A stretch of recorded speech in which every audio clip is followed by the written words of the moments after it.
David had always wondered why his kitchen floor was colder than the rest of the house.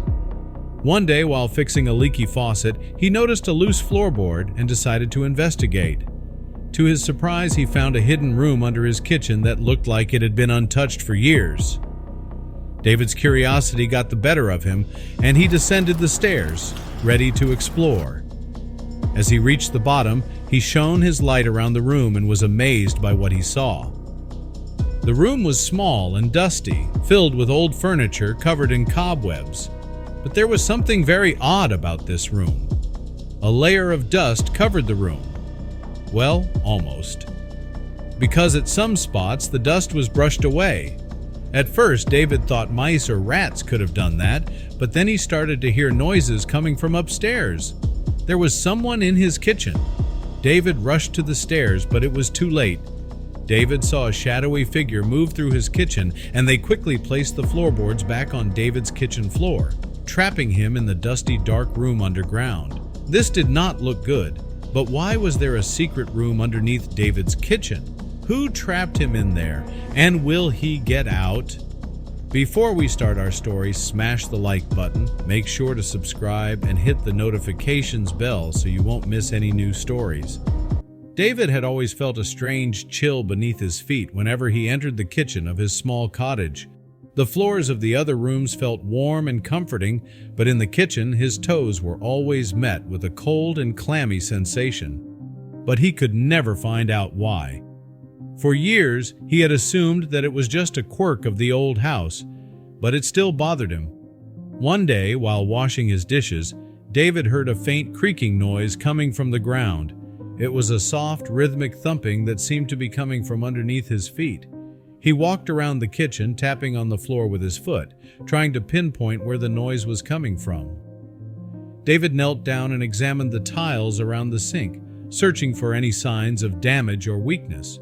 He quickly felt a wet spot and immediately knew what was going on. His faucet was leaking, and the sound was coming from the water dripping down.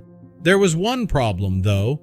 David had absolutely no experience in plumbing. So, he called a plumbing service, but they had bad news for him. The soonest they could arrive was in 2 days. David had no time to wait for 2 days. He had to fix the leaking sink as soon as possible.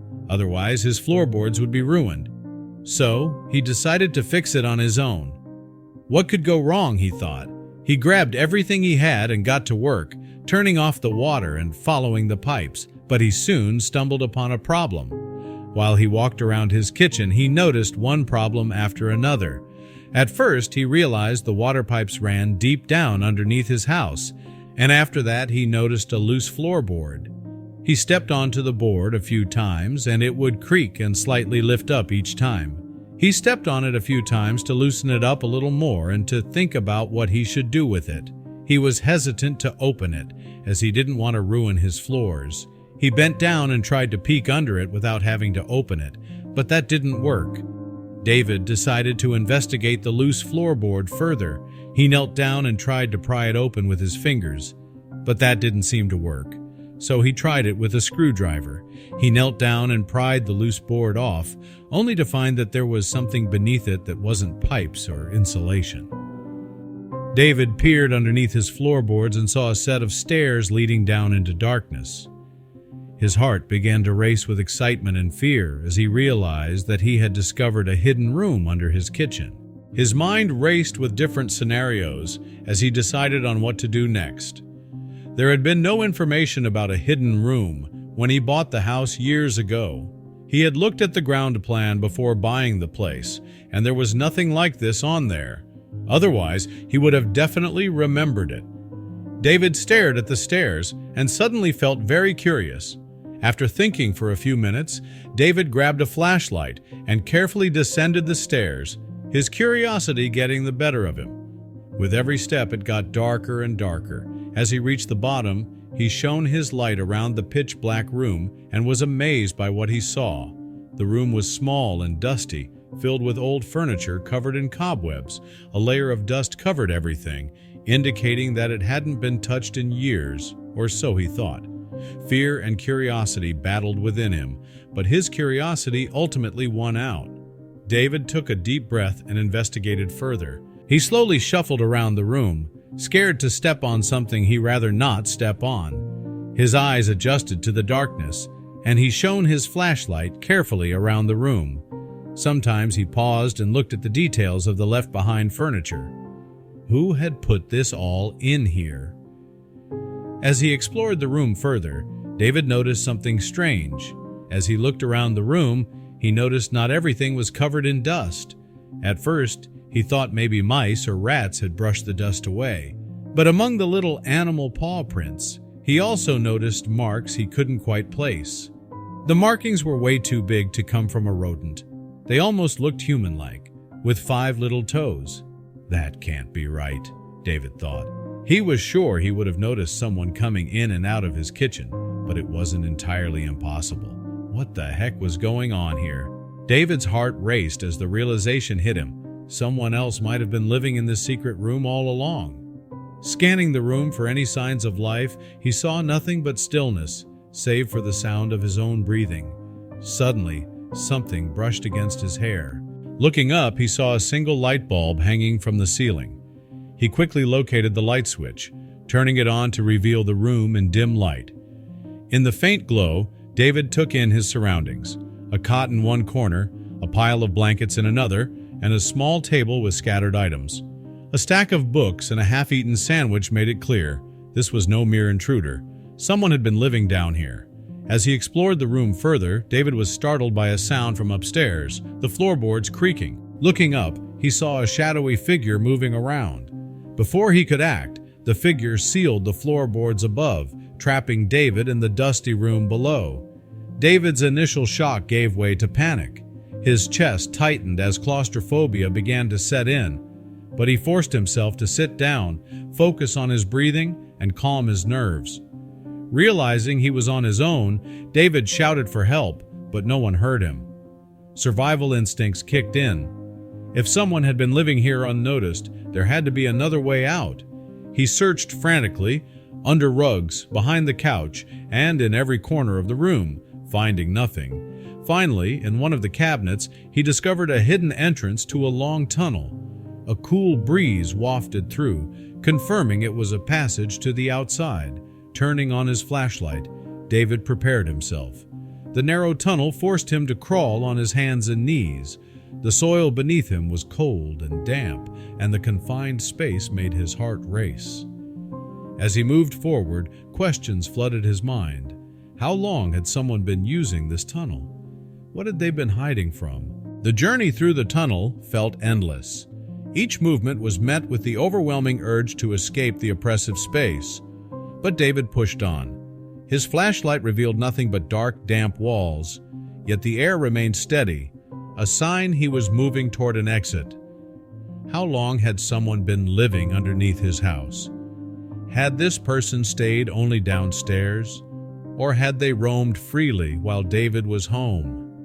Chills ran down his spine at the thought of sharing his space unknowingly. David finally saw a light at the end of the tunnel. He had made it out, but had no idea where he was. Before returning home, he ensured the tunnel was sealed, trapping the intruder. He hoped they would flee, unaware there was no way out.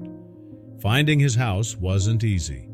Following what he believed was the tunnel's path, he eventually spotted his home through the trees. But then he froze. Someone was inside his living room. David knew the police were too far to respond quickly, so he decided to act on his own. Crouching behind a bush, David watched until the intruder disappeared from view. Despite his lack of physical prowess and zero experience in confrontations, he devised a plan. Armed with a stick he found nearby, he carefully approached the house. The door was unlocked. Inside, muddy footprints led from the entrance, and loud noises came from the kitchen. He crept down the hallway, his heart pounding with every creak of the floorboards. Reaching the kitchen, he saw the intruder with his back turned, casually making a sandwich with his bread. "Who are you?" David demanded, trying to keep his voice steady. The intruder froze but didn't turn around. Repeating his question, David lowered his stick slightly, sensing the man wasn't dangerous. Suddenly, the intruder bolted, catching David off guard. He sprinted past, too fast for David to grab. David chased him to the doorway, but the man had vanished into the night. Peering into the trees, David yelled, "Yeah, you better run and never come back."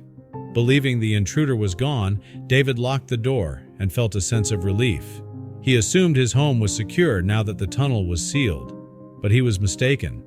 Surveying his living room, David saw a dirty couch, footprints on the floor, and the TV left on. Tracking the footprints, he confirmed they didn't lead upstairs. Then, as he turned to return to the kitchen, he noticed the door was shut, a detail that made him pause, as he distinctly remembered leaving it open. Suddenly, David realized the intruder might still be inside the house. He pressed his ear against the kitchen door and heard faint sounds, something opening and closing.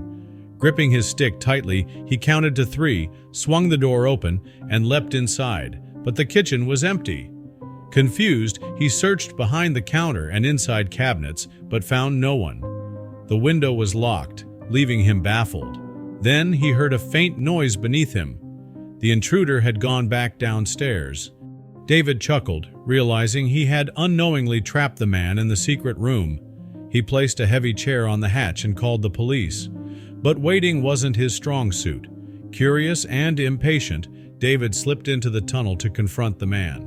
Crawling through, he reached the hidden room and startled the intruder, who begged for mercy. The man, terrified, raised his hands. "Please don't shoot me!" he cried, mistaking David for the police. He looked utterly defeated, dirty, barefoot, and wearing torn clothes. David asked why he was there. The man, named Greg, explained he was homeless and had discovered the tunnel while seeking shelter from the rain. He had been living there ever since, grateful for a safe, dry place.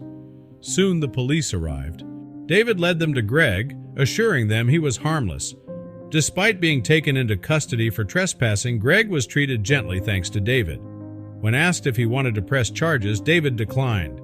Instead, he hoped Greg would receive the help he needed. Once the police left, David decided to close off the tunnel permanently. He filled it with sand and sealed the entrance with a makeshift wall of rocks. But the secret room fascinated him. He couldn't leave it untouched, so he cleaned it up and transformed it into something he had always wanted, a man cave. David renovated the space, carpeting the floors, installing a flat-screen TV, and even renewing the stairs and hatch. Though he lived alone, he imagined spending countless hours there, enjoying his new sanctuary. Meanwhile, he kept in touch with Greg, ensuring he found a place at a homeless shelter. Over time, Greg turned his life around. He got a job, saved money, and eventually rented his own place. Grateful for David's mercy, Greg insisted on repaying him. David initially refused but eventually accepted, donating part of the money to the shelter and using the rest to enhance his man cave. David's life returned to normal. No one ever broke into his house again, and he felt safe once more. He often reflected on the strange events that had unfolded and how they led to something positive. Without Greg, David might never have built his dream man cave.